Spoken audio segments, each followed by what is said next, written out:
Ekonomi boleh sulit, tapi kita tidak boleh berhenti. Hari ini mungkin banyak orang sedang merasakan hal yang sama. Harga kebutuhan naik, penghasilan terasa semakin berat, usaha tidak selalu ramai, peluang semakin sulit dicari. Kadang kita bekerja lebih keras, tetapi hasilnya belum juga terlihat. Namun jangan sampai keadaan membuat kita kehilangan harapan. Karena masa sulit bukan berarti hidup kita selesai. Justru di masa seperti inilah mental kita sedang diuji.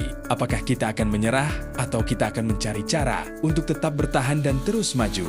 Jangan malu memulai dari kecil. Tidak masalah jika hari ini kita hanya mampu mendapatkan sedikit. Yang penting ada pergerakan. Sedikit keuntungan yang terus berputar lebih baik daripada menunggu kesempatan besar yang belum tentu datang. Kurangi gengsi, bedakan kebutuhan dan keinginan.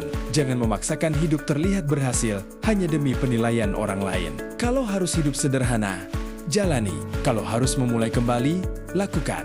Kalau harus belajar dari nol, jangan takut, karena orang yang kuat bukan orang yang tidak pernah jatuh. Orang yang kuat adalah mereka yang mampu bangkit setiap kali jatuh. Di tengah ekonomi yang sulit, jangan hanya melihat masalah.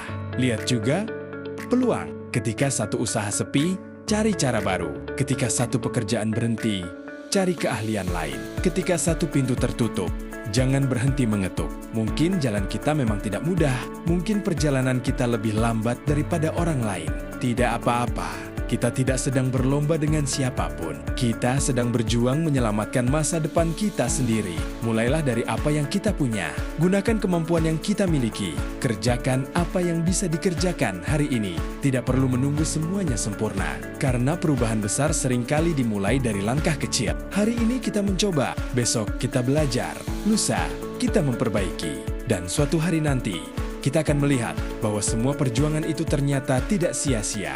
Jangan menyerah hanya karena keadaan sedang sulit. Jangan berhenti hanya karena hasil belum terlihat. Jangan merasa gagal hanya karena perjalanan kita belum sampai. Selama kita masih mau bekerja, masih mau belajar, masih mau berusaha, dan masih mau bangkit, maka harapan itu masih ada. Ingat, kondisi ekonomi boleh berubah. Penghasilan boleh naik turun, usaha boleh ramai dan sepi. Tetapi semangat, jangan ikut turun. Kita mungkin sedang berada di masa sulit, tetapi bukan berarti kita akan selamanya berada di sana. Tetap berjalan, tetap berusaha, tetap percaya bahwa setiap perjuangan memiliki waktunya sendiri. Karena masa sulit bukan akhir perjalanan. Bisa jadi, justru dari masa sulit inilah kita sedang dipersiapkan menjadi manusia yang jauh lebih kuat. Jangan menyerah. Kita belum selesai. Kita hanya sedang berjuang. Dan selama masih ada kesempatan, kita akan terus maju. Jangan lupa subscribe, like, share, dan komen.